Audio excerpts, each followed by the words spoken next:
Bonjour à tous et bienvenue à ce 29e épisode du podcast à la coupe saison 2 qui vous est présenté par la microbrasserie Le Caveau des Trois Pistoles pour votre bière hockey. N'oubliez pas de penser à la bière La Montminou à la coupe. Également, je vous invite à nous suivre sur nos différentes plateformes. Attention, j'ai sorti mes talents de dessinateur juste en arrière ici. Et voilà. À la coupe sur YouTube, Twitter, ça c'est Spotify, TikTok et c'est ça, Facebook, bien entendu, vous êtes déjà là.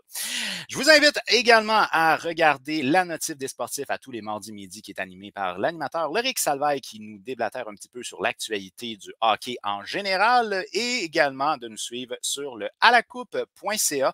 Cette semaine sur alacoupe.ca, entre autres, notre chroniqueur Anthony Saint-Amand nous a fait un petit portrait de Adam Fantilli à la question où est-ce que son championnat du monde senior a influencé son rang projeté en vue du prochain repêchage. Alors, c'est un texte qui est à aller lire sur le alacoupe.ca. Également, je vous invite à aller suivre les textes qui s'en viennent pour le repêchage de la LHJMQ, puisque le projet à la coupe va couvrir le repêchage de la LHJMQ qui se tient le 10 juin prochain. Alors, le dossier du repêchage est déjà entamé et c'est disponible sur le alacoupe.ca. Il travaille très, très fort, notre équipe de la LHJMQ, sur le sujet. Alors, bien entendu, je vous invite à aller les rejoindre. Sans plus attendre, on va maintenant rentrer dans le vif du sujet. D'abord et avant tout, on va inclure notre chroniqueur de cette semaine qui a eu une guerre de chats. Comment ça va? Ça va super bien, toi? Ça va très bien. Donc, juste pour situer, avant de rentrer en ondes, les deux chats se sont battus d'une manière assez sauvage. C'était une bonne bagarre. All right. Donc, au niveau du hockey, ben là, on a des petites nouvelles en attente. On va commencer avec Patrick Kane, que tu voulais parler, première des choses. Patrick Kane, 4 à 6 mois de recovery, de rétablissement. Ouais, 4 à 6 mois. C'est sûr une opération qui ça influence son prochain contrat, qui est agent libre. Parce que 6 mois, c'est après la saison a commencé dans 6 mois, puis même 4, ça va être serré. Même 4, il fait pas de camp d'entraînement. Fait qu'il y a une équipe qui va prendre un risque avec pas de camp d'entraînement après une opération d'un joueur assez âgé. Par contre, les docteurs qui ont fait l'opération l'ont fait parce que Patrick Kane veut jouer longtemps. Fait que sont persuadés qu'avec cette opération-là, il va jouer plus longtemps. Mais en même temps, il va être en forme parce qu'on voyait qu'il y avait de quoi. Là. Patrick Kane, c'est pas le même Patrick Kane que, mettons, l'année passée, il y a 2 ans. Même si on sait qu'il vieillit, mais ça reste qu'on savait qu'il y avait une blessure quelconque. Puis il a voulu corriger le tir. Puis j'ai hâte de voir quelle équipe va prendre la chance. Moi, je pense qu'il va signer peut-être plus au mois de novembre, décembre, avec une équipe qui est contender. Je pense que ça va ressembler à un contrat d'1 an, genre, une affaire comme ça. Ouais, ben j'ai fait un calcul, là, ben, vite, là, puis ça me donnait d'être un retour probablement au mois de novembre. Là, c'est loin. Là. Ben ouais, novembre, je pense que c'est 6 mois. Mais je le verrai peut-être avec les Sabres de Buffalo. Je pense qu'il vient de Buffalo. Fait que les Sabres, on sait qu'ils sont rendus à l'étape de faire les séries. Fait que pourquoi pas aller dans sa ville. Ben, je pense qu'il vient de Buffalo. Je suis même pas sûr, mais je suis pas mal sûr qu'il vient de Buffalo. Mais en tout cas, peut-être que c'est peut-être l'équipe de son enfance. Fait que si tel est le cas. Ouais, il vient de Buffalo, je te confirme. Bon, fait que il y a déjà Alex Stock qui vient de Buffalo qui est là. Fait que si les Sabres sont dans un bon début de saison et tout, pourquoi pas un vétéran qui va aider les jeunes, puis que c'est sûr qu'avec Patrick Kane dans l'alignement, t'es meilleur que sans Patrick Kane dans l'alignement. Exact. Ce gars-là, il n'y a plus rien à aller chercher. Fait que même si ce n'est pas une équipe qui est contender à la coupe, là, tantôt tu disais une équipe contender, mais je pense que ça pourrait aussi être. Une équipe qui peut aider à faire les séries au moins. Là. Je ne vais pas signer avec les Ducks ou sans vouloir manquer de respect les Coyotes. Parce que tu sais, il sait que. Mais au moins, je les ai appelés encore les Coyotes, fait que c'était une bonne nouvelle. Puis d'ailleurs, une parenthèse là-dessus, hein, il y avait eu la mention, je pense que c'était le coach des Golden Knights, je ne fais pas erreur, là, qui disait on aurait même pas attaqué les complètement Coyotes. Innocent. Puis c'est ça, tu sais, le monde sont comme mais ils attaquaient les Coyotes, ils n'ont pas rapport. C'était pas la pire équipe de la Ligue, puis tout ça. Mais je tiens juste à souligner qu'au mois de janvier, les Coyotes avaient une fiche de genre 4 victoires, 12 défaites. Là, fait que situé dans le temps, ils étaient vraiment dans une passe difficile. Fait mais ça revient quand même à la même idée, on dirait qu'on bûche sur une équipe. Mais je veux dire, c'est pas un commentaire qui se fait de bâcher une équipe qui a eu des difficultés. Je veux dire, ça aurait été Anaheim, Columbus ou Montréal qui aurait boussé à nausée, peu importe. Ça aurait pas été plus intelligent de dire ça à un coach, genre, c'est une équipe de la nationale, oui, une équipe, mais c'est pas une équipe qui est compétitive. Fait que moi, j'ai pas trouvé ça intelligent. Puis déjà que je déteste les Golden Knights, ben c'est une raison de plus dans le sac pour continuer. Ouais, c'est ça va pas s'améliorer la rapport. All right, je vais vous parler d'une information qui a coulé d'Aaron Drager. Donc, c'est pas un leak à proprement dit d'Aaron Drager qui disait que, selon lui, folle serait l'équipe qui ferait une offre hostile à Cole Caulfield parce qu'il pense que le Canadien va à côté de toute manière, peu importe la grosseur. Moi, je te propose ça. Là, je suis peut-être dans le tort, là, mais je pense que si tu as une bonne offre à faire, on sait que c'est rare, mais ça arrive des fois. Ouais. L'erreur qu'il avait faite avec Sébastien Aho, c'est qu'il visait un gars qui faisait partie du cœur de l'équipe. Donc, c'était sûr que les Hurricanes allaient à côté. Tandis que Don Waddell, lui, il a pris un joueur qui était dans la depth chart de l'équipe, pas le cœur de l'équipe. Cole Caulfield fait partie du cœur. D'après moi, on accote tout. Là. Ouais, c'est sûr que c'est une équipe. En pensant ça, par exemple, une équipe pourrait venir faire chier le Canadien un peu, je te dirais. Mettons, les Canadiens peut-être donné 8,5, puis mettons, une équipe arrive avec 9,5, 10 millions par année. Ça commence à faire quand même 1,5 million de plus par année de plus. Là, faut que tu y penses. Mais je pense que les Canadiens vont égaler, mais je pense que c'est pas tant vu souvent des offres hostiles juste pour que l'équipe se retrouve dans le trouble. Mais moi, j'aimerais ça voir des choses comme ça. Mais je sais que des gens ensemble, il y a une fraternité et tout. Fait que souvent, si un joueur, un DG ferait une affaire de même, il se ferait. Je pense que ça serait pas bon pour lui avec les autres équipes parce qu'il dit t'as visé un gars. Mais en même temps, Bergevin l'a fait avec AO. Ouais. C'est parce que Weddle l'a remis. Puis tu vois, une petite parenthèse, là, on a appris récemment que les directeurs généraux ont une conversation. Messenger. Ouais. Ils ont un groupe. Ah non, c'est un WhatsApp, je pense. Je sais pas c'est quoi, mais ils ont une conversation à eux, puis quand ils sont kick-out, ils sont kick-out de la conversation aussi. Fait que, tu sais, des fois, dans les conversations de groupe, quand quelqu'un fait vraiment un coup chien, tout le monde se met contre, puis à ce moment-là, ça va être difficile de conclure tes transactions. Fait que je pense pas que ça soit nécessairement très avantageux pour. Là. Non. La réalité est hautement différente parce que c'est un joueur qui fait partie du cœur de l'équipe. Fait que bref, je pense pas qu'on va aller dans cette optique-là. Mais par contre, je trouve ça long pareil. Ouais. Tu sais, on s'entend que Cole Caulfield, c'est le gars le plus électrisant chez les Canadiens. J'enlève rien avec Suzuki, mais Cole Caulfield, quand il a la rondelle, il fait son lancer, ses lancers sur réception d'avantage numérique. C'est le joueur qui a le plus qui met le plus d'entrain, je trouve, avec les Canadiens, avec les fans aussi. Son gilet se vend plus que Suzuki. Puis on est rendu au mois de juin. Là. Ouais. Puis il n'y a rien, on n'entend même pas. Je trouve. Avec les Canadiens, je comprends pas qu'est-ce qu'ils attendent. Genre, c'est un no-brainer de signer Caulfield. Puis admettons, il arrive de quoi, il se blesse ou il arrive de quoi, je sais pas, il floppe. Ça me surprendrait. Là. Mais tu peux pas en dire aux Canadiens leur en vouloir parce que n'importe quelle équipe aurait Caulfield, son équipe aurait fait ce que le Canadien va faire, le signer à long terme.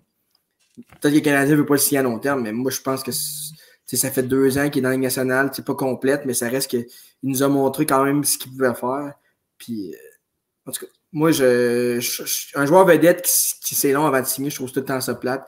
L'année passée, Patrick Laine aussi, je trouvais ça long. Finalement, il a signé 4 ans, mais je trouve qu'un joueur étoile, pour un fan, je trouve ça vraiment plate de voir que l'organisation, ça fait depuis le début de l'année qu'on en parle, là, puis on est rendu au mois de juin. Là, parce que... Ouais, t'as raison. Puis quand on regarde, exemple, Jake Allen, lui, il avait été signé pendant la saison morte. Là, fait qu'il avait été signé avant le début de la saison l'année passée. Ouais, puis Jake Allen, je veux dire, il n'y a personne qui est sorti en criant « Wouh! » tu sais. Tandis que lui, on le sait que le Canadien va le signer. Ouais. Mais, en tout cas, si c'est un contrat de 8,5, je veux dire, pourquoi ça a pris autant de temps? Je pourrais pas te dire, peut-être est-ce qu'on attend le repêchage, peut-être qu'on a en prévision de libérer de l'espace. Je sais pas exactement c'est quoi le plan. Ouais, mais ils peuvent le signer pareil, puis c'est au début de la saison, je pense qu'il faut que ton cap salarial soit... Fait que tu peux le dépasser pendant l'été, fait que... C'est vrai, t'as raison, mais tu as un pourcentage que tu peux dépasser, tu peux pas dépasser. Ouais, mais c'est quoi le pourcentage? Avec Caulfield, je pense que les Canadiens ont quand même une bonne masse, quand même 19 millions, je pense, de libre. Fait qu'avec Caulfield, je pense pas qu'ils vont dépasser le pourcentage, mais en tout cas... Je ne penserais pas non plus. Mais bref, c'est un dossier qui va être à suivre, assurément. Puis Cole Caulfield fait partie des joueurs, comme tu dis, les plus appréciés par les partisans. En plus d'être un joueur qui compte des buts. Puis compter des buts, ça se paye cher dans la NH. Fait qu'on n'aura pas le choix de sortir le cash. Comme Bob Sennett dirait, un marqueur, c'est rare comme la marde de pape. Fait que... c'est une belle image. Le pape, il ne va pas souvent aux toilettes, ça a l'air. C'est ça. De temps en temps. Il n'y en a rien qu'un, fait que... Hein? On va y aller maintenant avec la finale de la Coupe Stanley. Du côté de la finale de la Coupe Stanley, ben, on a eu un balayage dans l'Est. C'est un peu décevant, mais il y a un point que moi, je tiens absolument à souligner, c'est que ce n'est pas de la faute des gardiens de but pour les Hurricanes, parce qu'ils ont gardé des statistiques qui sont à la hauteur des statistiques des gardiens. Anderson, 1,87, 921 d'efficacité. Dans le cas de Ranta, un seul match, 1,94, 923 d'efficacité. On n'a pas marqué de but du côté des Hurricanes, et ça a été meurtrier. Ben, les Hurricanes n'ont pas marqué de but, mais quand tu dis que ça finit en 4, c'est décevant. Oui, c'est décevant, mais comme Red Brindamo l'a dit, C'est une série en 4, mais c'est pas en 4 techniquement. Premièrement, il y a eu 2 games en une. Dans une game, la première, ils ont joué 7 périodes. Fait que déjà là, tu as 2 games en une. Mais tous les matchs ont été serrés jusqu'à la fin. Un but. Je sais même pas s'il y a un but dans un fait des heures. Je pense que ça a tout le temps été serré. Fait que c'est sûr que je suis déçu parce qu'il y a moins eu de hockey pendant une laps de temps, mais je trouve que la série a été. J'ai aimé mieux regarder la série Panthers Hurricanes que Dallas contre Golden Knights. J'ai trouvé Golden Knights Dallas, ça m'a vraiment déçu. À part les 2 premiers matchs qui ont quand même été enlevants, mais le reste, ça a été vraiment plate. Fait que même si ça a duré 4 matchs, je trouve que les équipes ont été. Je pense que cette série-là aurait pu être en 4 pour les Hurricanes aussi. Là. C'est 2 matchs en prolongation, des buts à la fin de la game, comme Tkachuk à 4 secondes. Ça aurait pu être d'un bord puis de l'autre. Tous les matchs auraient pu être d'un côté ou de l'autre. Fait que oui, en 4, mais chapeau aux Hurricanes avec les blessures qu'ils ont. Tevrainen qui n'était pas à 100%, Svechnikov absent, Pacioretty absent. Si ces gars-là étaient dans le line-up, on ne parlerait pas des Panthers en finale de la Coupe, on parlerait des Hurricanes. Ben là, d'ailleurs, je vais t'appuyer avec Teuvo-Väinön. On parle en 4 matchs, il y a un seul point. Je pense que c'est un but en plus, mais toi, tu me l'avais souligné. En tout cas, dans le premier match, je pense qu'il a tiré juste une fois en cette période. Là. Fait que c'est... Un ou deux, puis il y a des tirs déviés là-dedans. Puis son tir, c'est comme un. C'était un tir, genre, la rondelle elle était dans l'enclave. Je pense qu'il a donné un coup dessus, puis elle a rentré top corner. Mais pour un joueur de la nationale, faire un tir comme ça, je pense pas qu'il a besoin de toutes ses mains, genre, de lever la rondelle comme ça. Mais tu voyais qu'en avantage numérique, il essayait jamais de le lancer. Mais Teuvo-Väinön, c'est un gars c'est un passeur avant tout, mais ça reste que quand même, il est capable de marquer. Mais il n'y avait pas le choix de le mettre parce qu'il manquait vraiment un cruel manque d'attaque dans le top 6. Tu sais, quand tu as Martinook qui joue top 6, là, je l'adore, Martinook. C'est un gars qui est utile, mais tu peux pas jouer top 6 avec un gars comme ça. Mais sinon, je veux aussi apporter l'attention. Un gars comme Sébastien Aho, il a juste 2 points en 4 matchs. Sinon, Kotkaniemi, 1 point. Burns, 1 point. Il y a un paquet de joueurs qui ont juste 1 point. La production offensive n'a pas été là. Non, c'est sûr. C'est sûr que les gros canons des Hurricanes, ceux qui restent, n'ont pas été là, mais en même temps, combien de buts se sont fait voler par Sergei Bobrovsky? Il a volé des buts, fait que j'ai de la misère je mets pas la faute sur les Hurricanes. Je pense qu'ils ont eu une excellente saison. Encore une fois, une finale d'association, je sais que ça arrive souvent, les Hurricanes se perdent en finale d'association, mais ça reste que leur équipe, leur noyau reste là. Aho est là. Même Kotkaniemi, je trouve qu'il y a eu des bonnes passes, des moins bonnes games, mais ça reste qu'il est encore très jeune. Brent Burns, vraiment, il va rester là. Je ne sais pas son contrat s'il finissait, mais moi, je pense qu'il a adoré en Caroline. Les gardiens de but, je pense que n'importe quel gardien de but que tu vas mettre là, il va être bon. Fait que, Svechnikov va revenir l'année prochaine. Jarvis est jeune. Drury est jeune. Moi, j'ai Nekas. Nekas, ça a été son breakout year en plus cette année. La défensive, le top 4 intact. Les Hurricanes vont être bons encore pour des années. Fait qu'à un moment donné, je pense que les feux verts vont s'aligner et ils vont se rendre jusqu'au bout. Mais c'était pas cette année, malheureusement. Puis ça, la dernière chose que je veux souligner avec les Hurricanes, c'est que Seth Jarvis avait, il me semble, 2 points aussi dans la dernière série, comme Sébastien Aho. Fait qu'il a connu des bonnes séries de manière générale. Maintenant, on va aller du côté de la Floride, parce que du côté de la Floride, on a eu 2 gars qui ont vraiment shiné overall, je dirais. Sergei Bobrovsky, une moyenne de 1.12 966 d'efficacité. Ce gars-là, il a volé des matchs. Oui, il en vole depuis le début des séries, mais cette série-là en particulier, le match en prolongation, je pense qu'il y a eu 65 arrêts jusqu'en 2024-2025. Fait que Brent Burns reste dans le noyau des Hurricanes. Merci. Mais merci. Bobrovsky qui sérieusement, il n'y a rien à se reprocher. Là. Il goal au-dessus de sa tête, mais contre les Leafs, c'était quelque chose, mais là, c'était incroyable. Des 2 contre 1. Sérieusement, il est dans sa zone, puis j'espère que ça va se continuer parce que je pense qu'ils ont comme perdu le momentum qu'il y avait. Là. Ça fait presque 2 semaines qu'ils n'ont pas joué. Là. Fait que j'ai hâte de voir, mais je pense que le mindset d'un gardien de but quand il est dans sa zone, même s'il n'est pas dans un match pendant 2 semaines, je pense pas que ça va l'arrêter. Puis quand j'ai vu pleurer, sérieux, là, c'est venu me chercher. Là, quand ils ont scoré le but à 4 secondes, tu vois qu'il pleurait dans son masque. Puis c'est la preuve qu'un gars qui a travaillé fort dans sa vie. Là. Il y a eu des opérations à l'aine, à la hanche. Puis je pense qu'il a réalisé que c'est en finale de la Coupe Stanley. Fait que j'espère que ça va se continuer, mais c'est la raison pourquoi les Panthers sont en finale.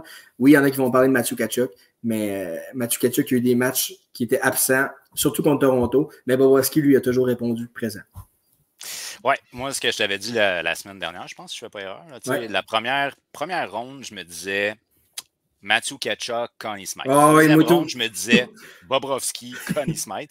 Troisième ronde, j'y vais avec les deux parce que les deux, selon moi, ont été importants. Ben, si tu regardes la cote sur les paris sportifs, Bobrovski est à 3 et Tkachuk à 4,2. Fait qu'il n'y a pas beaucoup de différence entre les deux.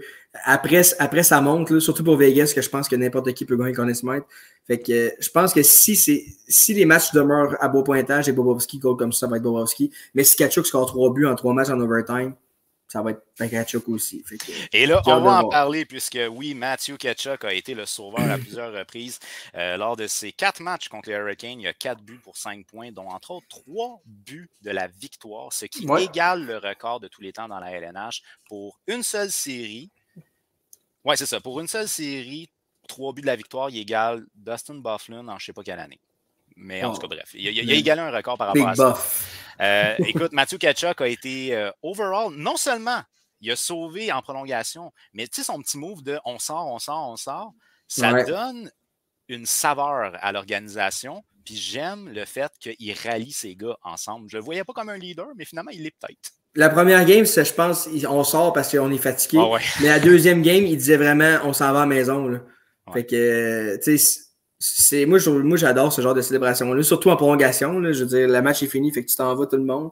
Puis je pense qu'il va en faire une tradition en série, ce genre de célébration-là, peut-être. C'est là, ça a marché. Là. Puis, tu sais, le dernier but, on parle d'un but à 4 secondes. C'est pas un but en prolongation, mais c'est fini, là. C'était fini. Fait que, mais non, c'est un clutch player, mais la game qu'il a joué justement en cette prolongation, je sais que tu étais en live aussi sur TikTok, puis j'ai rejoint live, je pense, en deuxième prolongation, puis moi, j'arrêtais pas de vous dire que je voyais pas Matthew Tkachuk dans ce game-là. J'avais un pari qu'il fallait qu'il fasse au moins 4 shots au net, puis il en a fait 3. Puis, tu sais, il est clutch, mais on l'a pas vu beaucoup ce match-là. Puis, tu sais, oui, c'est le fun d'être clutch au meilleur moment, mais comme moi, je parle plutôt du Connie Smythe, là, quand on parle comme ça, là, que je parle, c'est pour ça que je dis que, tu sais, Bobrovski, lui, s'il y a une période d'absence, les Panthers perdent le match. Tandis que Tkachuk, lui, il peut se permettre de pas d'être absent pendant 1 ou 2 rencontres parce que les autres joueurs vont prendre le lead. Mais Bobrovski, il accorde 2 mauvais buts, surtout contre les Hurricanes, la game est terminée. Fait qu'il perdait. Donc, Alex Lyon, c'est pas lui qui a fait ses preuves lors de son seul match en série. Ben, je pense qu'il en a joué 2-3, Lyon. Bobrovski, je pense qu'il est arrivé match 3 ou 4. C'est là que la série a viré de bord, par contre. Là, mais j'ai vraiment hâte de voir ce qui va se passer dans la finale de la Coupe Stanley. Là, avant qu'on aille plus loin, on a quand même juste souligné le fait que les Panthers, là, on parle de Barkov, de Duclair, de Reinhart, de Verhaeghe, de Bennett. On est tous à 3 points en 4 matchs. Fait que je sais que selon toi, les Hurricanes ont quand même bien joué, mais je pense quand même que la performance offensive a été beaucoup plus présente du côté des Panthers que du côté des Hurricanes, ou du moins au niveau individuel. Parce que tu as plusieurs gars qui ont plus qu'un point, alors que du côté des Hurricanes, tu en as plusieurs qui ont un seul point. Ah, ben c'est sûr. Je pensais pas dire ça, mais l'attaque des Panthers était plus balancée que celle des Hurricanes. Puis je pense qu'ils ont trouvé. C'est sûr que Duclair est arrivé avant le dernier tiers de la saison. Puis quand tu te fais opérer comme ça, un tendon d'Achille, ça prend plus que 3 matchs sans revenir à ton game que tu avais parce que tu n'as pas patiné pendant un méchant bout. Et là, Duclair, il est vraiment dans sa game. Son coup de patin, c'est un gars qui est explosif. Puis il joue avec les bons joueurs. Fait que, tu sais, des gars comme Barkov, des gars comme Bennett, Reinhardt sont tellement importants dans cette équipe-là. Puis moi, je t'en avais parlé, je sais pas si c'est dans le podcast ou dans un live TikTok, mais Eetu Luostarinen, je trouve que c'est vraiment un joueur qui passe sous le radar, qu'on parlera jamais dans un podcast comme on parle là, mais c'est vraiment un gars qui fait un travail incroyable en défensive. Puis oui, il ne score pas tant de buts, mais ça reste que ce gars-là, s'il n'est pas là, derrière moi, je ne pense pas que les Panthers sont là pour vrai. Le gars, il fait du travail incroyable, puis il faut le souligner. Puis les Panthers jouent en équipe. On s'est rendu en finale, comme le Canadien quand il était en finale, ils ont joué en équipe. Oui, c'était beaucoup Price, mais ça reste que les gars se serraient les coudes ensemble, puis ça te prend ça dans une équipe parce que sinon, tu ne te rendras jamais en finale de la Coupe Stanley. Puis je vais prendre les Rangers. Les Rangers n'avaient pas l'air soudés du tout. Tu le vois quand une équipe est soudée. Puis les Golden Knights aussi sont soudés. Tu le vois tout de suite. Ben, en fait, je pense que les 4 équipes qui étaient en finale de cette session, c'était des équipes qui étaient soudées. Puis on le voyait tout de suite. Fait que c'est pas juste le fait d'avoir des bons joueurs. Il faut que tu aies une bonne esprit d'équipe, des bons leaders. Puis ça, je pense qu'on ne prend pas assez d'importance à ça quand la date limite de transaction arrive ou quand on bâtit une équipe. Puis je pense que les DG devraient plus Ben, en fait, les exemples sont là. Je dis, ça ment pas. Là.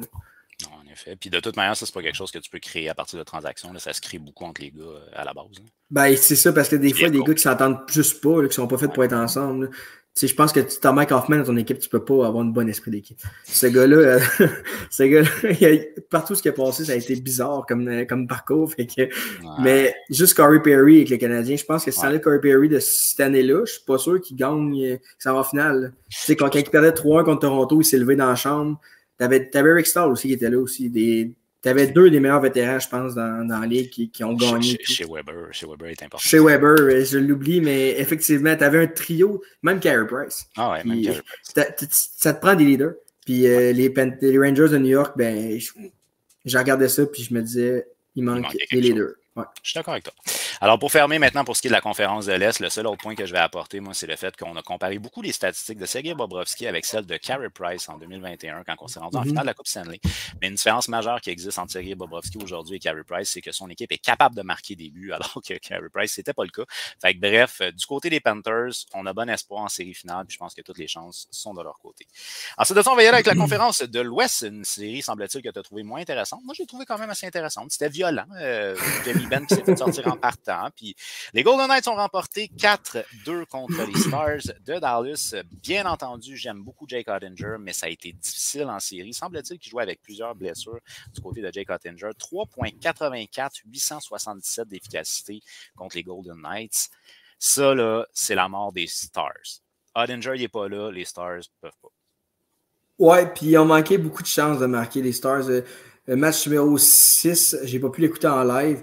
Mais j'ai réécouté le début de match, parce que je voulais voir ce qui s'était passé. Puis Europeans a manqué 2 chances en début de première. Si tu marques là, ça change la game au complet. Ils sont fait marquer 2 buts rapides. Mais Jake Oettinger, 2 fois dans la saison, a quitté, pas quitté l'équipe, mais a manqué des matchs à cause d'une blessure. Scott Wedgwood a pris la relève 2 fois. Fait que ça veut dire qu'il y avait au moins 2 petits bobos là, puis ces bobos-là, sûrement qui ont resté, puis en série, ben, ils devaient être encore plus présents. Mais effectivement, c'est pas le Jake Oettinger de l'an passé. Si Jake Oettinger avait gaulé comme l'an passé, cette année, c'est sûr qu'il est en finale de la Coupe. Parce que contre Calgary, c'était incroyable. Ils sont rendus en 7, mais... Avant le match numéro 6, là, je voyais qu'il y avait beaucoup de monde sur les réseaux sociaux qui mentionnait que Jake Oettinger était invaincu quand il faisait face à l'élimination ou quelque chose de même. Mais tu sais, comme quoi, quand il y avait de la pression, il sortait fort. Puis le dernier match, il l'a échappé. Là, ça finit 6-0. Ben, il ne peut pas être invaincu quand il reste à l'élimination parce qu'il a perdu contre les Flames l'année passée. Fait mais il y avait quelque chose par rapport au match numéro 6 qui faisait face à l'élimination, de quoi de même. Oui, ça se peut. Mais c'était pas le Jake Oettinger de l'année passée. On l'a vu à quelques reprises. Durant la série Golden Knights, il a volé un match, je pense. Là, il a fait des gros arrêts, puis son équipe a marqué tout de suite après son gros arrêt, mais ça prend plus que des séquences de matchs d'être bon pour aller loin. Puis malheureusement, mais Jake Oettinger, il est encore très jeune, puis les Stars sont très jeunes aussi, à part, mettons, Pavelski Ben, mais il y a une belle relève dans cette équipe-là, fait que je suis pas inquiet pour le futur, mais je suis déçu de voir les Golden Knights passer... Puis avant qu'on quitte les Stars, il faut quand même mentionner que tu viens de le mentionner, là, il y a des jeunes dans cette équipe-là. Rupins était le meilleur pointeur des séries éliminatoires avec un total de 24 points en 19 matchs. Du côté de Jason Robertson contre les Golden Knights, 5 buts, 6 points en 6 matchs. Fait que ça l'a bien été pour les jeunes de cette organisation-là. Puis, ben écoute, Jamie Benn, est-ce qu'il est encore nécessaire? Non, mais il a été absent, puis crime, il gagnait. Ouais, c'est sûr, mais moi, je pense que le fait qu'il soit absent, ça doit peut-être motiver les gars à dire, regarde, pour notre capitaine, on va se lever. Puis, tu sais, moi, je persiste et signe à dire que Jamie Benn, c'est un bon leader, c'est un bon capitaine. Puis, sérieusement, moi, je pense pas que son coup, il voulait donner d'en face. Là. Je pense qu'il voulait donner sur l'épaule, puis on voit clairement que ça glisse, puis ça tombe. C'était pas intelligent, mais sérieusement, je pense que Jamie Benn voulait donner un double échec à Stone, mais il voulait pas lui donner dans le coup d'en face. Là. On voit clairement que ça touche l'épaule avant de tomber. Fait c'est pour ça que je pense qu'il y a eu 2 matchs, parce que si ça arrêté directement à la tête, je pense qu'il aurait pu donner plus. Mais... En termes de gestes pas intelligents, Max Domi, là, qui a carrément agressé un joueur, c'était pas fort non plus. Là. Ouais, ça, on avait parlé, je pense que c'était Nicolas Hague.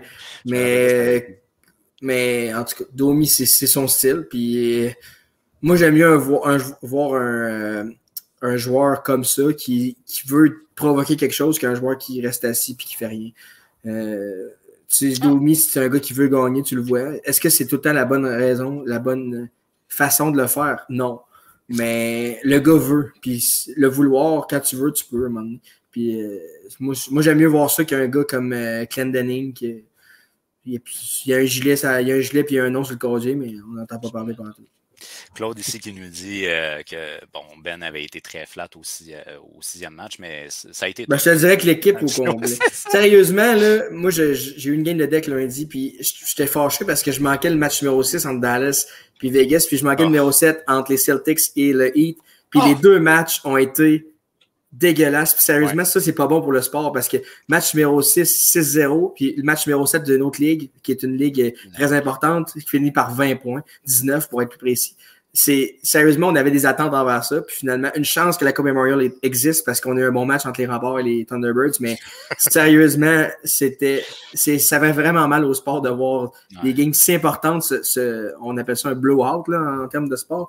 6-0, moi, j'ai jamais vu ça. Je pense un match numéro 6, mais 6-0. J'étais fâché. J'étais fâché d'arriver chez nous que la game était finie. L'équipe perdait 0-3, puis là, ils venaient de gagner 2 matchs mais oui, attaque, là, fait qu'il était dans le devant vent. tes partisans. Ouais.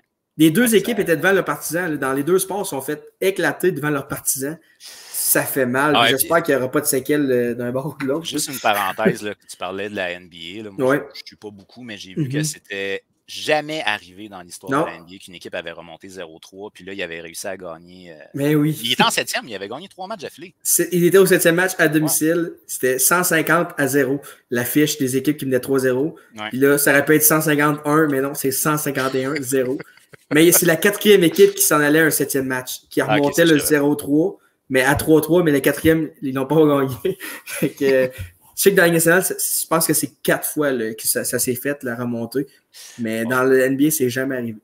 Et puis sinon, ben là, on va aller voir nos champions de la conférence de l'Ouest. Je sais que tu les aimes pas, mais les Golden Knights ont quand même réussi. Ils ont quand même réussi à gagner. Moi, je veux souligner, entre autres, le travail de Jonathan Marchessault. En 6 matchs, il a 4 buts, dont 7 points. Il a connu des très bonnes séries, un gars des grandes occasions, Jonathan Marchessault. Mais comme tu as dit tantôt, je pense moi aussi que c'est un peu toute l'équipe qui peut être le meilleur joueur. C'est un jeu d'équipe du côté un soir, ça peut être n'importe qui. Mais Marchessault, dans cette série-là, était très bon. Un petit gars de Québec, on ne s'attendait pas à moins. Là. Mais... S'il fait de Montréal, non. Mais de Québec, jamais. Mais non. Mais je suis très content pour Marchessault, sérieux. C'est un gars qui a commencé avec les Blue Jackets dans un camp. Après ça, il a été coupé, il se ramasse avec le Lightning. Il s'est coupé, il se ramasse avec l'équipe d'expansion. Puis là, boum, des saisons de 30 buts. Puis, on a appris cette semaine que les Panthers de la Floride avaient transigé avec les Golden Knights pour qu'ils repêchent. Oui, c'est ça. Il était avec les Panthers, mais il était avec le Lightning et Columbus avant. Puis, je m'en mords les doigts là, un peu. Mais c'est vrai que je déteste Vegas. Mais par contre, j'aime mieux l'équipe des Golden Knights aujourd'hui que l'équipe d'avant.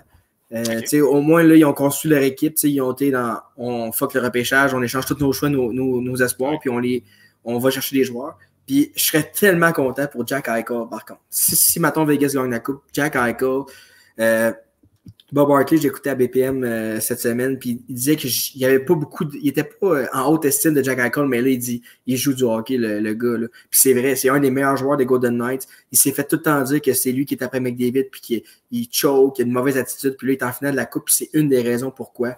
Fait que je serais content que, je pense, ça ferait taire une coupe de haters de Jack Eichel, que c'est un joueur que j'aime beaucoup, même s'il est un peu cocky des fois. Mais je pense qu'avec les Golden Knights, il arrive dans le vestiaire, puis une coupe de gars qui ont dit, hey, t'es pas à Buffalo aussi. Mais en même temps, à Buffalo, je veux dire, comment tu veux que ça se passe bien? Là? Ils perdaient tout le match.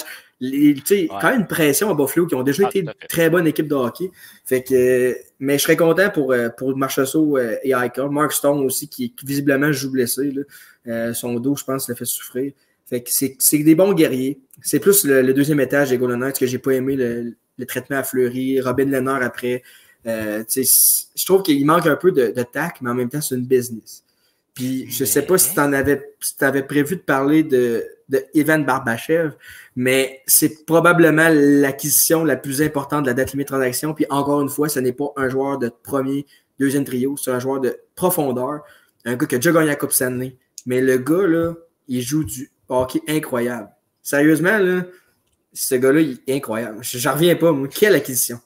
Quelle acquisition! OK. Je vois que tu as une affection particulière pour Barbachev. Mais effectivement, Barbachev, on parle de 6 points dans son cas à lui en 6 matchs. Tu as aussi Carlson qui a 6 points en 6 matchs. Nicolas Roy, le gars de... Il est du Québec? Je pense qu'il est de Québec. peu importe, Nicolas Roy, qui a 5 points. Puis, William Carrier, un autre Québécois dans l'équipe aussi. Mais il n'y a pas beaucoup de points, mais c'est un gars qui a un trio. Mais c'est un gars qui se présente. Puis Stevenson, que c'est peut-être un gars un peu moins connu, mais c'est un gars qui est très responsable. Je trouve qu'en termes de joueur de centre, c'est très... Je crois qu'il a gagné la coupe avec les Capitals. Je pense qu'il était là dans ce temps-là. Mais c'est un gars qui était genre 3e centre, puis il est rendu 2e, 1er centre, parce que les Golden Knights, c'est pas clair. Nicolas Roy vient de l'Abitibi. Ah ben, un petit gars de l'Abitibi. C'est pour ça qu'il est bon, il vient pas de Montréal. Non, mais c'est le fun de voir une équipe qui. C'est vraiment une équipe qui joue à 4. C'est vraiment une équipe qui joue en équipe. Comme on avait dit, comme on a parlé auparavant, les Panthers sont une équipe, sont soudés. Il n'y a pas juste un joueur qui traîne le bateau. Ils sont tous là à pousser, puis c'est ça que ça prend. Fait que je suis vraiment content en même temps d'avoir une équipe qui est soudée, mais c'est sûr que les Golden Knights, si tu me demandes si je veux qu'ils gagnent, la réponse est non. Mais est-ce que si tu me demandes si tu penses qu'ils vont gagner, je pense que oui. On va en reparler, OK? Et on va finir avec les Golden Knights avec Adin Hill en 6 matchs de 1,99, 939 d'efficacité. À l'époque où il évoluait chez les Coyotes, il était 3e gardien. Ça a changé depuis le temps. 2e gardien à San Jose l'an passé en plus. Ça y va une étape à la fois, mais crime, ça va bien, là. Ben, ça va bien. Il a été blessé en plus cette année. Le gars doit se dire surréel. Le gars était blessé toute l'année. Il y avait Thompson qui s'est blessé. Ouais. Après ça, Brossois arrive, Jonathan Quick, il devait se dire j'aurai jamais la place. Puis là, il est gardien numéro 1 d'une équipe qui s'en va en finale. Puis il fait des gros arrêts contre les Stars. Il y a eu des gros arrêts. Est-ce que ça va continuer? C'est la question que tout le monde se pose, mais en même temps, on se demandait ça allait continuer contre Dallas, ça a continué. Mais j'ai vraiment hâte de voir la série. Ça fait longtemps qu'on n'a pas vu les Panthers. On pense qu'ils sont éliminés tellement que ça fait longtemps, mais j'ai hâte à samedi, vraiment. C'est vrai que l'arrêt de plusieurs journées peut jouer probablement dans le lot. Fait que là, on va y aller avec nos prédictions. Mais avant de faire nos prédictions, je vais quand même te donner quelques statistiques. Alors, pour ce qui est des Panthers de la Floride depuis le début des séries éliminatoires, une moyenne de buts marqués de 3,13 versus les Golden Knights 3,65. Pour ce qui est des buts accordés, 2,69 en Floride, 2,65 à Vegas. C'est pas si loin quand même. Avantage numérique, 27,9 pour la Floride, 18,5. Donc, quand même un avantage à la Floride. Et le désavantage, 71,2 pour la Floride, 63 pour Vegas. Tu y vas avec qui? Finale de la Coupe Stanley, qui et en combien? J'ai pas le choix d'y aller avec mon cœur au final. Bon, c'est ça. Je vais y aller avec mon cœur. Les Panthers en 6 matchs pour mon boy Serge Bobrovski. J'ai pas le choix. Je peux pas y aller contre ça. Ben, moi, le point que je vais donner à ce moment-là, puis je vais vraiment juste pour m'ostiner avec toi, je vais y aller avec les Golden Knights de Vegas parce que pour moi, cette organisation-là a un corps de leadership qui est vraiment très impressionnant. Mark Stone et Pietrangelo sont d'excellents leaders. Tu as des gars qui sont capables de sauver la note en fin de match et je crois que leur défensive a un système plus solide que les Panthers, à mon humble avis. Ils ont moins besoin d'un gardien de but solide alors que les Panthers, si Bobrovski flanche, c'est fini. Fait que j'y vais avec les Golden Knights en 6 matchs. Je suis d'accord avec toi. L'équipe la plus complète, c'est les Golden Knights. Mais c'est comme je l'ai dit, c'est un choix sentimental. Parce que si j'avais de l'argent à mettre, je les mettrais sur les Golden Knights. Mais côté sentiment, je ne peux pas aller sans mon idole Sergei Bobrovski. Ben écoute, si tu me suis sur YouTube, OK, Fans avec un 4, tu vas voir que ça va être un autre preview que je vais faire. Puis là, je vais y aller avec les Panthers. Mais bon, pour le All right. Alors, en ce moment, se tient... Attends, c'est où? C'est Kamloops? Kamloops. En ce moment, se tient à Kamloops la traditionnelle Coupe Mémorial, c'est-à-dire le plus beau trophée au niveau du hockey junior au Canada. Et là, les Remparts de Québec sont en très bonne position. On va donc y aller avec notre fan card à la coupe.ca qui, pour la toute première fois, va être avec nous. Frédéric Mike, comment ça va? Salut les gars, ça va? Salut, oui, toi? Très bien, mon cher. Top shape. Top shape.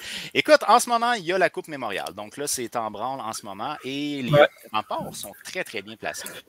Ben, pour l'instant, je pense que les Remparts, c'est ma surprise là, parce que premièrement, Thunderbird, j'y voyais premier dans le classement. Je pense qu'on va être d'accord que les gros canons comme Dylan Guenther, en ce moment, ils ne produisent pas pantoute. Seulement 2 assists en 3 matchs. C'est pas de sa faute. Ben, écoute. Je peux pas dire que le gardien Thomas Milic il est dans en ce moment, il est dans sa zone. Écoute, 2,02 de moyenne avec 923 d'efficacité. C'est le meilleur gardien en ce moment du tournoi. J'irai en enlever à William Rousseau qui a du très bon hockey pour le moment. Mais pour vrai, Québec, ils m'ont surpris durant le tournoi. Je lève mon chapeau au Rempart de Québec. Puis sinon, écoute, mes connaissances sont limitées, là, mais j'ai entendu beaucoup parler de Malatesta. Je pense que ça va bien, lui, de son côté. Toi, t'es content parce qu'il est avec Columbus, right? C'est sûr que il est avec les Remparts déjà en partant. C'est mon équipe. Puis il est avec mes deux équipes, dans le fond. OK, mais j'ai entendu, il a l'air de bien s'en sortir. Pour vrai, je pense que, écoute, il était repêché en 5e ronde par Columbus. 3 ou 5, je ne suis pas sûr. Je pense que c'est 5e ronde. Puis je pense que c'est un steal pour Columbus. Pour vrai, là, MVP des séries dans l'AGMQ. Présentement, excellente Coupe Mémoriale pour l'instant. Meilleur marqueur de son équipe avec, je pense, son 4 joueurs avec 4 points en ce moment. Là, Bolduc, Robida et Théo Rochette avec lui. Là. Fait que pour vrai, Malatesta, c'est sa saison. C'est un joueur de 20 ans, je pense. Il y a 19 ans. Ouais. Fait que je pense que l'année prochaine, c'est direction Ligue américaine pour l'équipe de Columbus. Là. Ouais. Très bonne saison. Il a déjà signé son contrat d'entrée dans la nationale, fait que c'est sûr que l'année prochaine ne sera pas là. Mais James Malatesta, on le voyait surtout comme un buteur, on le savait, mais cette année, il y a vraiment... On a vu qu'il était clutch, qu'il se présentait, puis il joue quand même physique, il donne des bonnes mises en échec. Puis lors du dernier match, on l'a vu, là, il est parti de sa zone en patinant, puis il a burné le défenseur. Puis c'est pas une force qu'on attendait de James Malatesta, son coup de patin, mais on a vu qu'il savait beaucoup améliorer là-dessus. Fait que, est-ce qu'il va jouer en national? Je sais pas. Peut-être sur une 3e ligne. Je le vois comme peut-être un joueur de 3e ligne, mais ça reste que le gars, quand tu as un espoir à ton équipe qui joue comme ça, tu peux pas t'empêcher de dire wow. Là. Mais le gars, il est tellement spécial. C'est pas juste des points, c'est où qu'il est fait ses buts. Tu sais, il est fait quand ça compte. Fait que c'est le fun de voir ça, mais l'équipe au complet des Remparts est sur la job. Là. Patrick Roy, c'est exactement sur quel bouton peser, à quel moment pour que ça marche. Ouais. Puis, il faut donner le crédit aussi à Justin Robida avec son party trio. Ouais. Pour vrai, je pense 2 de ses 3 buts, c'était alimenté par Justin. Oui, c'est une passe à la palette à le but ouvert. Là. Justin, je pense que selon ses stats, c'est 4 passes en 3 matchs. Fait que, ça va bien pour lui aussi. Là. Fait que c'était un bon trio, disons. Oui. Puis, sinon, je ne sais pas à quel point c'est vrai, là, mais j'avais entendu la rumeur que Rousseau était peut-être pas très confortable pour son 2 matchs en 2 soirs. Écoute, moi, j'aurais mis le deuxième gardien. Déjà que les Remparts étaient en finale, si j'étais Patrick Roy, j'aurais mis le gardien substitut. Là. Pour vrai, c'est ton gardien numéro 1 depuis les séries. Écoute, il a joué tous les matchs des séries dans la LHGMQ. Puis là, tu es assuré d'une finale. C'est un des tournois les plus prestigieux du junior majeur. Il aurait pu donner un repos. Est-ce que ça va briser sa confiance? Je pense pas. Il est dans sa bulle. Mais on va voir quand dimanche va arriver, on va le savoir. Mais je pense que William Rousseau, il n'est pas stressé avec ça. Je pense qu'il va être correct là. J'avais justement avec Étienne qui est dans le projet aussi, on s'est assigné pas mal sur les 2 jours que ça avait. Moi, j'étais d'accord avec Fred que j'aurais mis Miller, qui est quand même un très bon gardien pour vrai. Là. Il a eu des bonnes stats cette année. C'est sûr qu'avec l'équipe qui est en avant, c'est plus facile, mais moi, j'aurais donné un repos parce que ce match contre les Pays, tu bien beau être le tournoi le plus important au Canada. Que tu le gagnes 8-0, que tu le perds 10-1, ça change absolument rien. Fait que pourquoi est-ce tenter une blessure? Parce qu'il y a beaucoup de joueurs des Remparts qui sont retraités au vestiaire dans ce match-là en plus. Moi, j'aurais reposé tout le monde, j'aurais fait jouer ma 3e, 4e ligne le plus possible. Mais les joueurs ont joué presque un match normal. Là. Le trio d'Eliott Lavoie et tout, ça n'a pas vu beaucoup de glace. Moi, j'aurais mis Miller. Je sais que Miller a goal la 3e période. Mais moi, je n'étais pas en accord avec cette décision-là, mais c'est Patrick, le boss. Je pense que je vais lui faire confiance. On est rendu en finale de la Coupe Memorial. Fait que, vas-y, mon Pat, prends le tableau puis le crayon, puis je te regarde. Sinon, j'aimerais ça aussi qu'on parle d'un geste qui a été un geste plutôt douteux, là, qui a été fait sur Rochette. C'est un coup qui était probablement directement à la tête. Là. Est-ce que je me trompe ou il n'y a pas eu de suspension, rien? Non. 0. OK. Puis le coup était clairement... il y en a eu plusieurs. Je ne sais pas si Fred t'a regardé tous les matchs. Mais il y a eu beaucoup de coups qui sont vraiment borderline, même que je dirais carrément salaud. Là. Puis c'est sûr que C'est sûr que dans les 4 équipes présentement dans Coupe Memorial, l'équipe qui joue le plus agressif, c'est l'équipe de l'Ontario, les Peets. Okay. Alors, ça ne le cachera pas. Là. Écoute, ils ont quand même fini 10e overall dans la OHL, dans la Ligue d'Ontario. Puis, ils ont réussi à surprendre tout le monde pour aller jusqu'en finale puis battre l'équipe des Knights de London, Logan Mayou. Puis, pour vrai, c'est peut-être leur stratégie de jouer physique à la Coupe de Montréal, mais pour l'instant, écoute, ils ont gagné contre Québec. Ça donne un show de plus pour tout le monde, un match de plus à la télé. Quart de finale contre Kamloops ce soir. Ouais. Est-ce que ça va changer la donne? Ils vont-tu se retrouver contre les Remparts? On ne sait jamais. Moi, je dis que les Peets ne sont pas finis encore. Même s'ils jouent physiquement, ça joue dans la tête des équipes, puis ça peut jouer contre les équipes adverses parce qu'ils pognent des mauvaises pénalités, parce qu'il n'y a pas de sanction. Donc. Ouais, c'est ça. Ben, je pense que j'ai cru entendre que c'était George Parros puis le comité de la Ligue nationale qui s'occupait. Fait qu'on n'est pas surpris qu'il n'y ait pas de suspension parce qu'il n'y en a pas dans la Ligue nationale. Fait qu'ils préparent les jeunes, dans le fond. Les gars, ça peut frapper puis vous ne serez pas punis. Tu sais, Owen Beck aussi, le coup qu'il y a eu pour la suspension jusqu'à la fin des séries, c'était un coup disgracieux, mais c'était aussi pire le coup de Théo Rochette. Ouais, moi, j'en revenais pas. Puis on voit que c'est la OHL qui a pris cette décision-là. Ouais. Et là, en tout cas, ça change. Mais bon, moi, j'étais un de ceux qui voulaient que les Peets gagnent contre les Remparts parce que je voulais un match ce soir. Ouais. Mais l'équipe, si Kamloops gagne, ça va être un 3-3. Là. Ils vont jouer demain contre Seattle en demi-finale. Ça sera pas facile. Mais j'ai hâte de voir le match de ce soir. Ça va être un bon match. Puis les Peets... comme Fred l'a dit, ils sont pas finis. Là, je veux dire, ils sont en vie, ils ont gagné un match. Leur gardien a volé des séries dans la OHL. On l'a pas vu beaucoup. Il n'en a pas vu voler un match à date. Fait que si à soir, il décide qu'il arrête tout, il arrête tout. Là.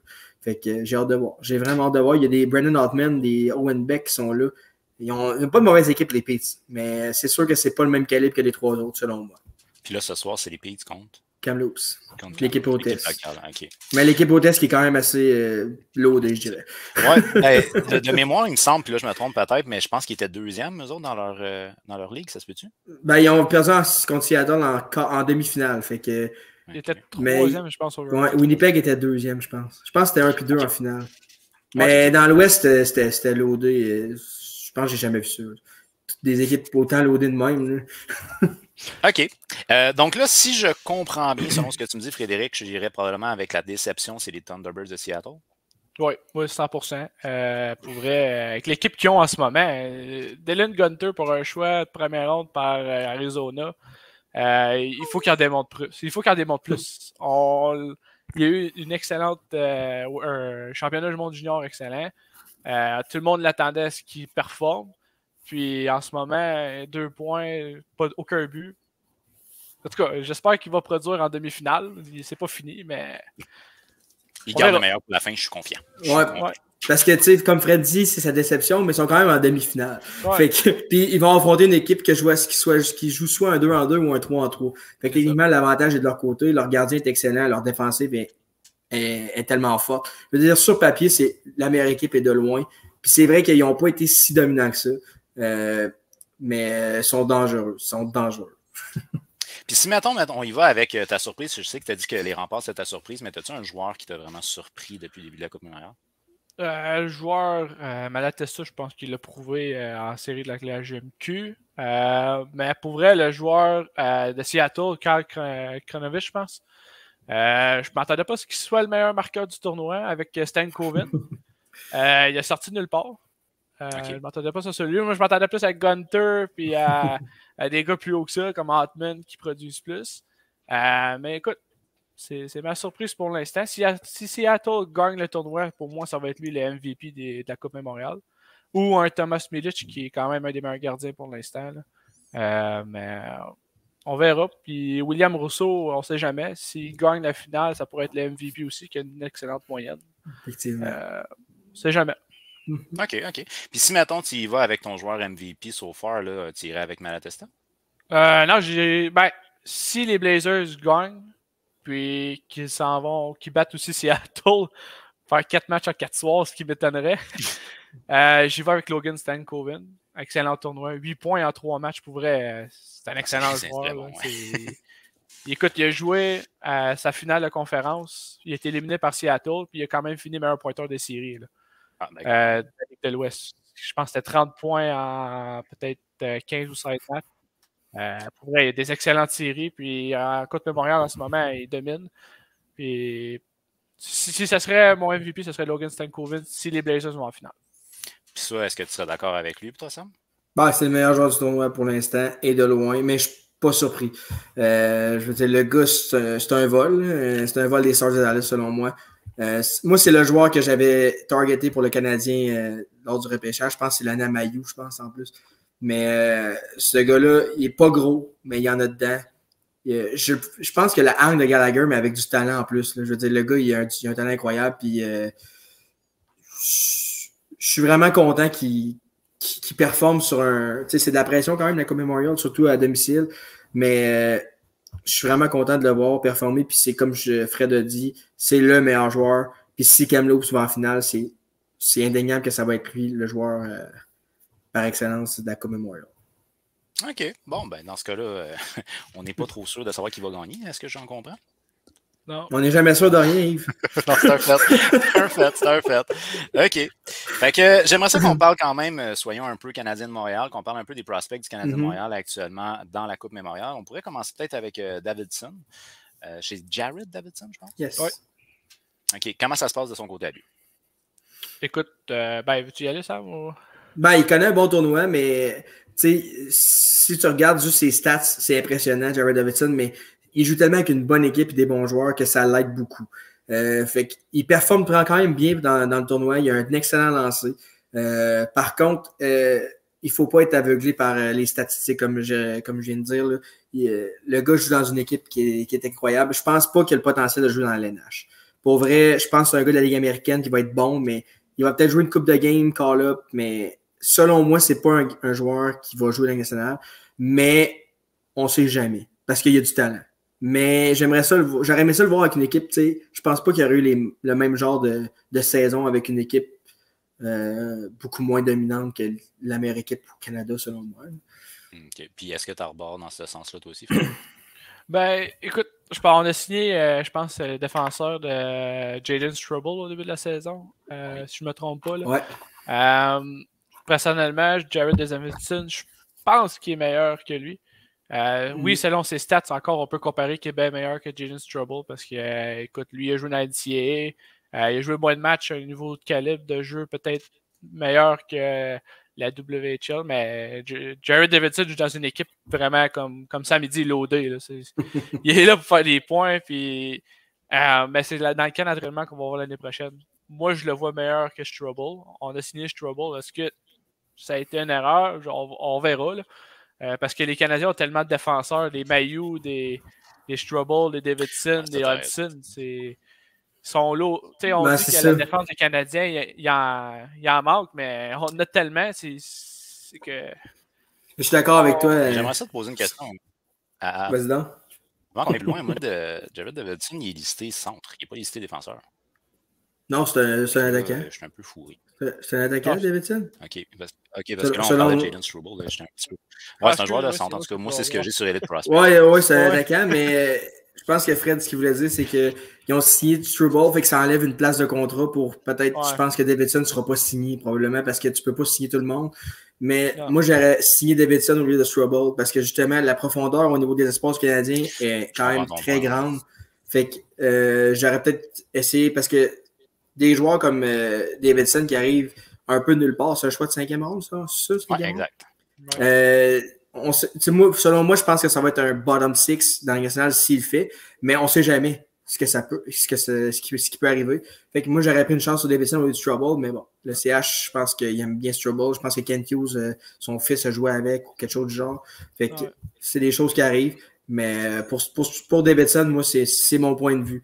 Fait que j'aurais pas trop d'attente d'être un fan du Canadien. Là, j'imagine que tu vas me parler de Winbeck, par exemple. Bon, ben voilà, l'entrée était faite.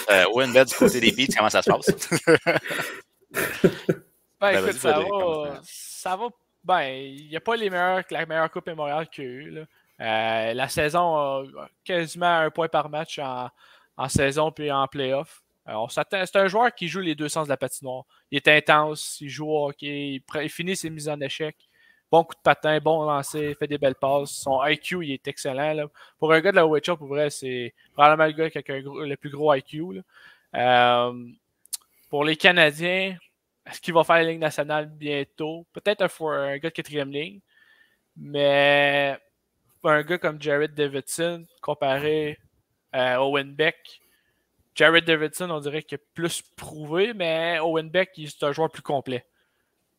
Okay. De là, est-ce que les Canadiens vont vouloir avoir plus d'offense ou un joueur de quatrième ligne comme Jake Evans qui joue dans les deux sens de la patinoire? C'est là qu'on va voir, mais je veux dire, Owen Beck, je pense qu'il a remplacé quelques matchs en Ligue nationale déjà, puis il a prouvé qu'il y a eu des bons moments.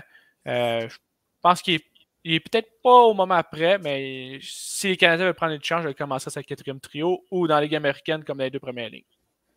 Ben, si je ne fais pas erreur, je pense qu'il faisait partie des dernières coupeurs du Canadien cette année. Ouais, il a joué rappel d'urgence, je pense, contre les Ottawa. Puis il était aussi il a été rappelé d'urgence avec Team Canada Junior parce que Kotendak, je pense, s'est blessé. Fait que mais Owen Beck, comme Fred dit, c'est pas un joueur qui va. C'est pas un joueur époustouflant comme Stankoven ou un joueur comme ça, mais c'est un joueur qui va tout faire bien sur une patinoire. Puis ça, c'est une des plus grandes qualités que tu peux avoir. Là. Je veux dire, l'intelligence de la glace, ça ne s'apprend pas. Un lancer, ça se pratique. Un coup de patin, ça se pratique. Mais un IQ hockey, ça se pratique pas. Si tu l'as ou tu l'as pas.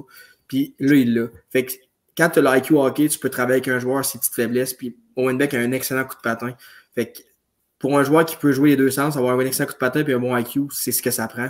Fait que moi, je pense que je le vois comme un centre de troisième trio. Peut-être deuxième trio si ça va extrêmement bien. Mais Owen Beck va assurément faire la Ligue nationale. Par contre, je vois des fans qui sont beaucoup trop hype sur ce gars-là. Là, je veux dire, c'est pas un premier centre. Là. Ce sera pas le gars qui va jouer sur le powerplay avec Caulfield et Suzuki, mais c'est un gars qui peut qui peut devenir un bon centre défensif puis faire là, les désavantages numériques. Surveiller le gros trio adverse parce que les Canadiens vont jouer contre Ottawa, ils vont jouer contre Toronto, qui ont des talents élites. Puis ça va enlever de la pression à Suzuki. Il pourrait prendre toute la pression que Suzuki aurait défensivement, la mettre sur ses épaules. Puis je pense qu'il faut s'attendre, c'est ça qu'il faut s'attendre de Owen Beck. Il ne faut pas s'attendre qu'il fasse 80 points par année. Ça, il y a d'autres joueurs qui vont le faire.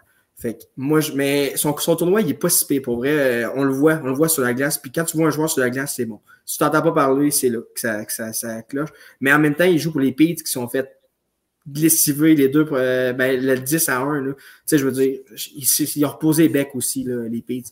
Mais j'aime ce que Owen Beck fait pour vrai. Il peut faire mieux. Mais ce soir, je m'attends à un gros match. Ça va un gros match Owen Beck ce soir. Ouais. OK. Puis, si j'écoute bien ce que vous me dites, moi, je me dirais que un gars comme Jake Evans, là, sa santé est so-so. Là, il est fragile. Fait que Owen Beck, c'est un gars qui pourrait challenger pour le poste de Jake Evans, qui est assurément pas un premier centre. Oui. Absolument. Jake Evans, je serais stressé pour mon poste. Mais en même temps, Jake Evans, il joue sur la quatrième ligne. Mais Owen Beck, moi, l'année prochaine, c'est à Laval. Là. Je l'envoie à Laval, puis il va y avoir d'autres gars à Laval comme Emin Heinemann. Laval pour avoir un très bon club. Heinemann qui a bien fait, en fait. Je le fais jouer à Laval au moins 1 ou 2 saisons. Là. Owen Beck, ça reste un projet, un diamant à polir. Il faut que tu le polisses comme il faut parce que arriver dans les trop de bonheur, puis après ça, le remettre dans la Ligue américaine, c'est peut-être pas la bonne façon. Hashtag Kotkaniemi. Mais, les Canadiens, je pense qu'ils ont aussi. À Laval va être, je pense, rempli l'année prochaine. Là. Je pense que les Joshua Roy vont arriver. Ouais, exact. Sean Farrell, qui a eu une bonne saison aussi à Harvard University. Là. Puis Philippe Massard, qu'est-ce qu'on va faire avec lui? Choix de première ronde. Riley Kidney, Gatineau, qui a eu 2 saisons de santé. Je les ferais tous jouer ensemble à Laval, comme ça, il y aurait une chimie qui pourrait se faire pour après, dans le grand club. Ils vont probablement tous monter en même temps. Pas tout le monde, parce qu'il n'y a pas des places pour tout le monde, mais ça reste que la Ligue américaine, c'est là que ça commence. Puis c'est un passage obligé pour des joueurs qui ne sont pas dominants, comme, mettons, il y a beaucoup de monde qui passe par la Ligue américaine, puis c'est pas mauvais de passer par là. C'est pas grave si le gars, il n'est pas bon là. Mais l'important, c'est qu'il soit bon dans 3 ans. Fait que c'est le développement. Puis Canadien, c'est là qu'il y a eu de la misère. Le développement. C'est pas le recrutement qui est le problème, c'est le développement. Puis pour Joshua Roy, je pense que on a vu qu'il dominait dans la LHGMQ. On sait qu'il n'est pas prêt pour la Ligue nationale parce que je pense que le coup de patin, il n'est pas là. Il est toujours là au bon endroit, par exemple. Ça, c'est un des joueurs, je pense, le plus gros IQ pour le Canadien. C'est un gros vol pour le Canadien aussi. Là. Choix de 5e ronde, je pense, lui aussi. Là. Fait je pense qu'il va falloir qu'il prouve sa valeur dans la Ligue américaine, lui aussi. Là. Je pense qu'il n'y a pas le choix. Là. OK. Fait que, on va rester dans la thématique de la Coupe Mémorial. Et du côté de la Coupe Mémorial, ben là, est-ce qu'on croit en nos chances du côté de Québec? Je pense que vous êtes d'accord pour dire que oui, mais que ça peut partir d'un bord puis de l'autre. Fait que c'est un peu vague. Si, mettons, vous me dites, là, on veut que Québec gagne puis qu'on continue la séquence, là, c'est quoi il faut qu'il fasse? On va commencer avec Frédéric. C'est quoi les points majeurs que Québec doit continuer de faire pour la Coupe Mémorial? Ben, premièrement, continuer. Écoute, tout le tournoi, ils ont prouvé que défensivement, les Evenhouse, Komarov, Langlois et les autres, là, je vais les nommer, là, mais je m'en souviens plus. Mais, ça va. Ouais, ça va. Puis, comme ils ont prouvé qu'ils étaient solides. Patrick Roy, son système défensif est excellent à rentrer de la Coupe Mémorial. William Rousseau était solide. On va oublier le match contre les Peats, je crois. Là. C'était juste un faux pas. Là. Selon moi, il n'aurait pas dû être dans les buts. Là. Mais si le gardien est en forme, si la défensive bloque les tirs, se sacrifie devant les lancers, bonne première passe, bonne sortie de zone, qui ont fait tout le tournoi, les Remparts vont gagner haut la main le tournoi. Là. Pour vrai, là, depuis qu'ils ont rentré, je pensais qu'elle allait être dominée, vu que la saison a fini directement, puis 2-3 jours après, c'était direction Kamloops. Puis je pensais qu'elle allait manquer de jus. Mais pour vrai, à part ça, pour l'instant, c'est une des meilleures équipes dans le tournoi. Là. Parfait. Fait que ça, c'est un match qui était surveillé samedi, si je ne fais pas erreur? Dimanche. Fait que dimanche, c'est la Coupe Mémorial. C'est la finale dimanche, ouais. Puis je suis pas mal sûr que ça va être les Thunderbirds contre les Remparts. Puis moi, j'ai vraiment peur. En tant que fan des Remparts, j'ai peur des Thunderbirds. Je pense pas qu'ils vont en perdre 2 de suite contre les Remparts. Fait que je suis inquiet, mais il va falloir marquer le premier but, je pense, puis mettre la pression sur les Thunderbirds parce qu'ils peuvent marquer à n'importe quel moment dans un match. Dylan Gunter en fait partie, même s'il n'a pas marqué encore. Le gars, tu laisses seul 3 secondes, 1 seconde dans l'enclave, puis c'est terminé. La bouteille du goaler est envolée, puis il faut recommencer ça au centre. Je comprends. All right. Ben, écoute, Frédéric, on va rester attentif à ce qui va se passer d'ici à dimanche, puisque dimanche, c'est le grand soir. J'invite bien entendu tout le monde à nous suivre sur alacoupe.ca parce que tu écris aussi des articles. Tu fais partie de l'équipe LHJMQ, dis-je bien. Ouais. Et en fait, toute l'équipe travaille en ce moment beaucoup par rapport au repêchage parce que c'est un dossier qu'on monte, mais on couvre aussi la Coupe Mémorial. Donc, c'est à suivre sur alacoupe.ca. Frédéric, un gros merci d'avoir été là. Je te souhaite une belle fin de soirée. Bonne soirée, les gars. Ciao. Bye. Alors, de notre côté, la finale de la Coupe Stanley commence samedi, c'est ça? Samedi soir. Ouais, c'est ça, samedi soir. Dimanche à la Coupe Mémorial, samedi, ça commence. Fait que la finale de la Coupe Stanley va commencer dimanche. On va suivre ça avec beaucoup d'intérêt. Je sais que ton cœur n'est clairement pas d'un côté et il est très de l'autre. Ouais. On va dire Go Bobrovski, je pense. Là. Yes. Let's go, Bob. All right. Fait que c'est un rendez-vous pour samedi pour le début de la finale de la Coupe Stanley. Sam, un gros merci d'avoir été là. Je te souhaite une belle semaine de hockey. Bonne chance pour la Coupe Mémorial et les Remparts également. Merci. Bye. Bye. Et pour vous à la maison, je vous rappelle que ce podcast-là va être disponible en rediffusion et cette fin de semaine sur YouTube ainsi que Spotify. Je vous invite à nous suivre sur nos différentes plateformes puisqu'on est sur YouTube, Twitter, Spotify, TikTok et Facebook, toujours au nom de À la Coupe. À tous les mardis midi, c'est la notif des sportifs animée par Loric Salvaille. Et puis sinon, nous, on se revoit à compter de la semaine prochaine. Sur ce, je vous souhaite une très belle fin de soirée et faites attention à vous. Merci d'avoir été là. OK.